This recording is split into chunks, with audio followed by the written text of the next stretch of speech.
Make sure everything is set.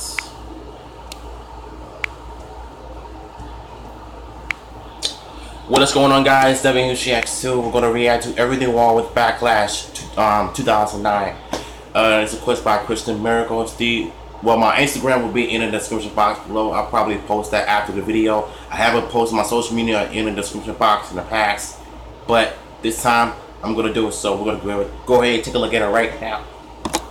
Sorry if I'm talking fast. I'm just out of it.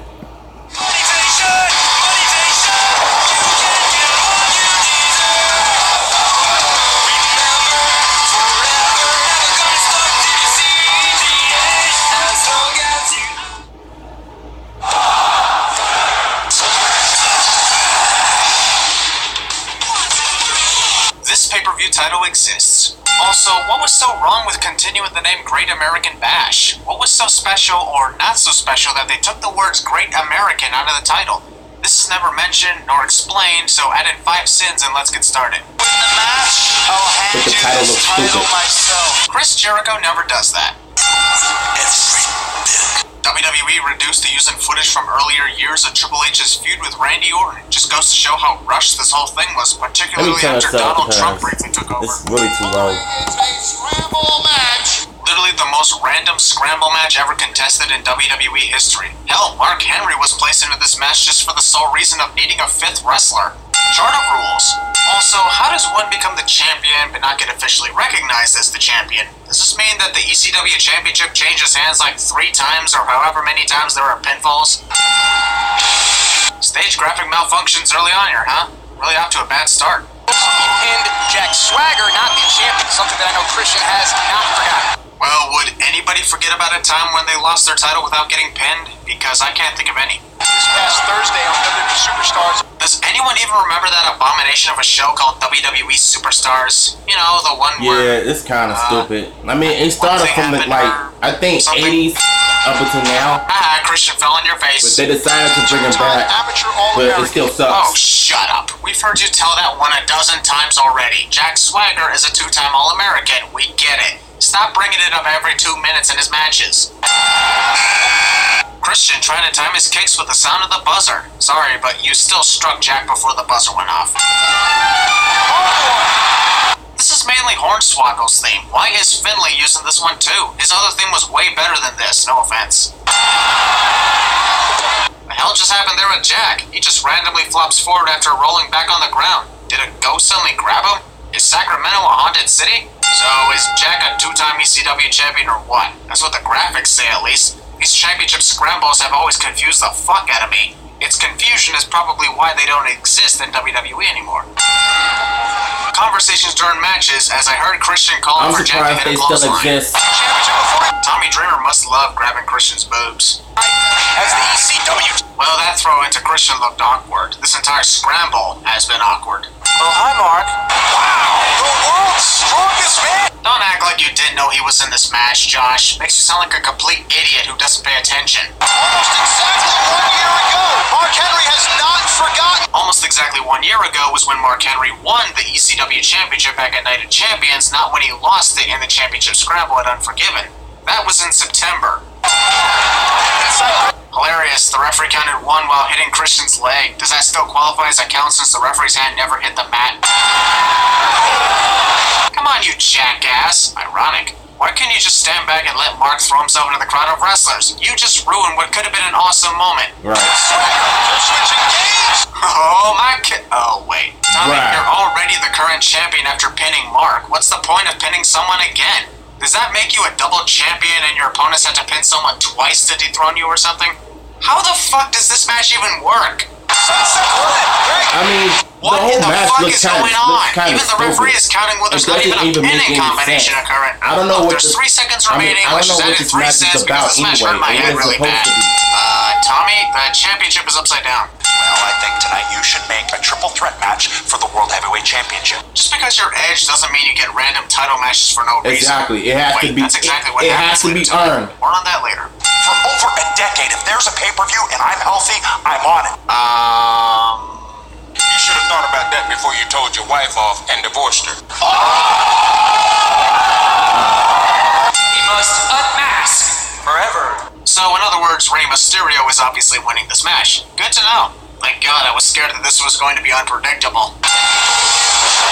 Pyro was late for the party. Yeah, I was You about can to say clearly that see too. that Rey is wearing a second mask right there, so that completely ruined the ultimate reveal for Chris Jericho. Previously on WWE, imaginary mask ribbon. Come on, 619! Chris is annoying repeating of "Come on 619." It was fine the first few times, but this keeps going on and on throughout this match. Not only does he have to unmask tonight, he'll have to unmask forever. So does that mean he has to unmask every day for the rest of his life? The way Todd Grisham put it, that's what it sounds like. Mysterio must win the Intercontinental title or he loses his mask. But what happens if Rey wins this match by disqualification? I mean, forgot sure, he Jim doesn't Ross. win the title, but at the same time, he'd win the match and wouldn't have to unmask.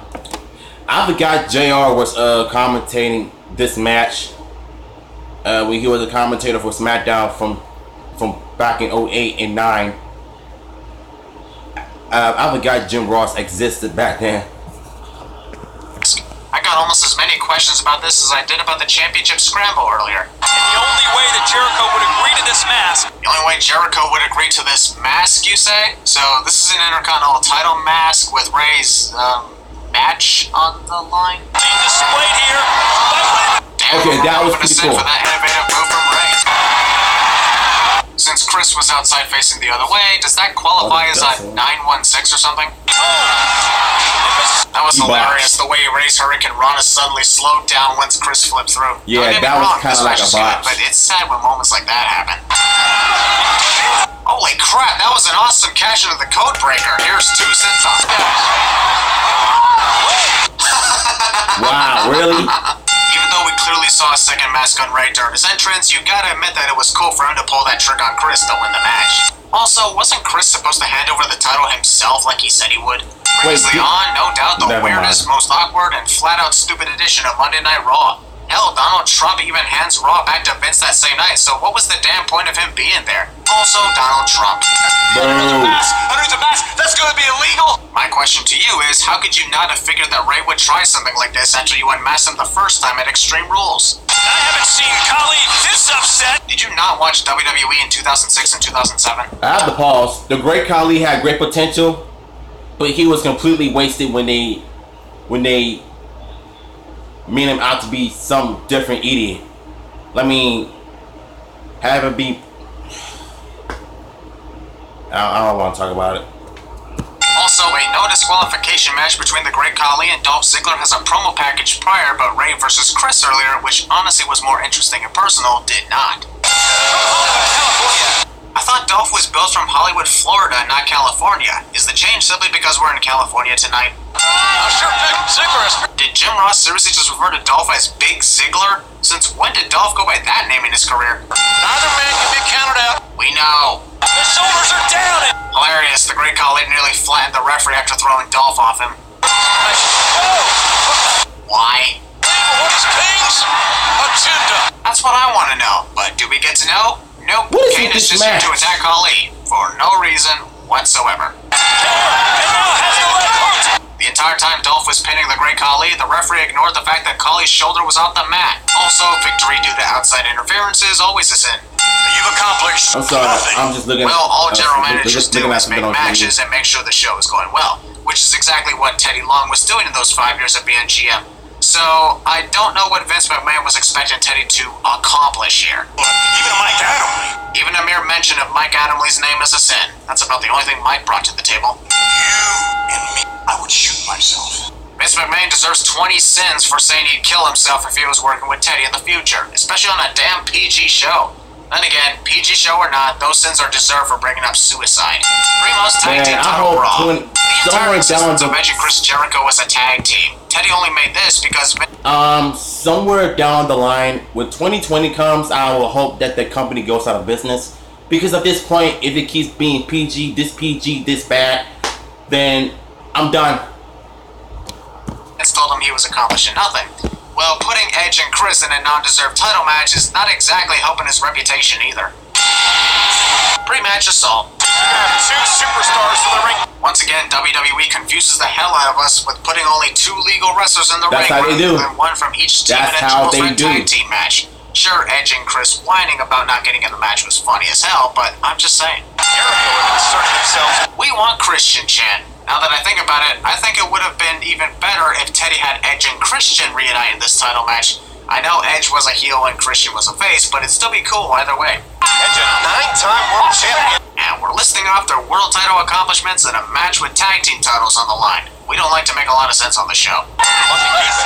Sure, I'm gonna totally waste my shot at winning the tag team titles all just because you won in the match. Cody Rhodes didn't realize exactly where he was. Let's remove a set. Edge going in and then going out was the funniest moment of this match. By shouting "Stop living in the past" to the crowd's Edge and Christian chant, Chris Jericho would be greatest services to expansion.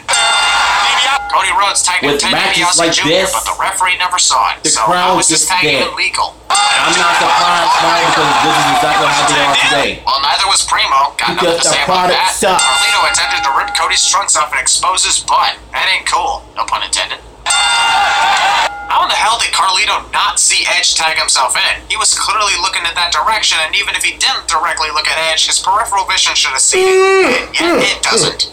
I don't care if you guys are tag team champions or not. What an asshole. I'll tell you what, the Divas have changed a lot since I first got in the... I know, right? WWE actually had the Divas wrestle instead of making them look like strippers. About time some good came around here. Went after the women's champion in a DDT. That was clearly not a DDT, Todd. On a major event like the Bash. No offense, but the Bash doesn't even feel like a major event, nor does a shortened version of the Great American Bash sound like a major event. Melina Perez. The real name of the wrestler portraying the Melina character, of course, is Melina Perez, so I sent JR for breaking the fourth wall. Jesus, Melina's flexibility continues to scare me, but in a good way, so let's remove us in for that insane submission hold. That free parking sign, there is no way anyone would be able to park their car where you're sitting. McCool in control. Doesn't look like Michelle McCool is in control considering it's Melina who's delivering the offense right now. Are you watching a completely different match, Todd? Sure, as a congrats to Michelle for becoming the first diva to have won the Divas Championship and then the Women's Championship, here's a send-off. Michelle McCool had faith. Wah, wah. What about the main event of the Bash? Sorry, JR, but you're wrong. The main event of the Bash tonight is a 3 stages of hell match between Randy Orton and Triple H. Let's say I stole the World Heavyweight Championship from Jeff Hardy. That is the whole damn point of Money in the Bank to all the... I feel like Jeff Hardy and CM Punk had the best rivalry in 2009. While CM Punk's heel work was in check, was on peak, Jeff Hardy's character was, well, what it was. But he left the company in 2009 to join TNA. But he came back around last year with him and his brother, so I guess they're in a better place. But Jeff Hardy is still the best wrestler in the world, so... But regardless, I still said this feud with CM Punk was probably one of his best rivalries ever. Whiners who complained about CM Punk cashing in on Jeff Hardy. You cashed in on the road? Is there ever a right guy to cash in on? Because every champion's reaction would be the same as yours. Nowhere does it say under any circumstances do not cash in on Jeff Hardy. CM Punk would be great at Citizens 2 expansion. Oh, my kill switch. Title kissing. Money in the Bank briefcase. Well, here's what I always say about situations like that. It's better to have won the championship and then lose it 1 minute later than to have never won the championship at all. You still won the title, and that's what matters. Is that, quite frankly? No. You know, Punk, the referee would continue his count if you weren't fussing with him to count faster. The more you complain, the more time Jeff Hardy has to get back into the ring. Right. Proved everything you needed to prove. What an RKO out of nowhere. I found this really funny. WWE pranks the fans into thinking their hero Jeff Hardy just won back the World Heavyweight title, only for them to realize they cheered for nothing due to CM Punk's foot under the bottom rope. Jeff is the winner by disqualification after CM Punk inadvertently kicked the referee while blind. Yeah, Christian, you were right. It took me a few seconds to realize that Jeff Hardy did not win the title. But if I would have known that Punk's foot was under the ropes, I would have been, yeah. But yeah, this video pranked me too. Sorry. And yet it's Punk's music that's playing in the end. Post-match assault. After Nearly 2 minutes of 20-year-old warning Jeff's loss. Samuel Bardwell, Boo-hoo, you didn't win the who was title apparently tonight. having Get an over it. anxiety After you attack. previously won the title before, it's not as sad watching you mourn your loss. Both Primo and Carlito waited nearly a full hour before going in to complain to Teddy Long about Edge and Chris Jericho's involvement in their match. Why wait nearly a full damn hour? And now nearly 1 minute of watching Randy Orton obviously not talking to anybody on the phone. Previously on whatever the hell this concert was about. The Miz will main event a pay-per-view with me. Bullshit, this isn't the main event whatsoever. Stop saying that other matches are main events when that's clearly bullshit. Also, hard to believe it, but John Cena just foreshadowed the main event of WrestleMania nearly 2 years later. A victory by The Miz would put him right in that category. Many other wrestlers have defeated John Cena and never ended up in the category of mega superstar in WWE. Although that's a nice foreshadowing for The Miz. I'm honestly going to add in 3 cents because John doesn't even take The Miz seriously throughout this match. Plus, this entire match was devoted to humiliating Miz instead of having him rise at a time when it was most opportunistic. Miz wins this match tonight, he'll never shut up. Well, whether The Miz wins or loses this match, he'll never shut up. That's just how awesome he is. Miz has no choice. Well, this was a boring match that honestly didn't even need to be on this pay-per-view event. It was only 5 minutes and John dominated pretty much 95% of it. The question I have is... Fuck you. Both Triple H and Randy Orton faced off many times over the course of the past 3 weeks, thus making this main event not much to look forward to, even despite the fact that it's a 3 stages of hell match. I kicked him in the skull as hard as I could. And yet it didn't look as brutal and gruesome as the kick to Vince or Shane McMahon. I have made history. If the history you made was beating down the entire McMahon family, sadly Stone Cold Steve Austin already beat you there. I just don't see that confidence in the eyes of Orton. What are you talking about? That's the same look Randy gives almost any time he's about to wrestle a match. A full minute of waiting for Hunter's music to hit. In this arena, anywhere in the state. You know, just for once, I'd like to see wrestlers battle throughout the city or even the state during the Falls Count Anywhere match. Even if a lot of it is pre-taped, I don't care. Ow, my hand! And oh my god, you pulled me to the ring post using the Force. That's 2 cents for the price of 1. Triple H needs to ride himself. What? Triple H needs to ride himself? Where the hell are you going with this, Jerry?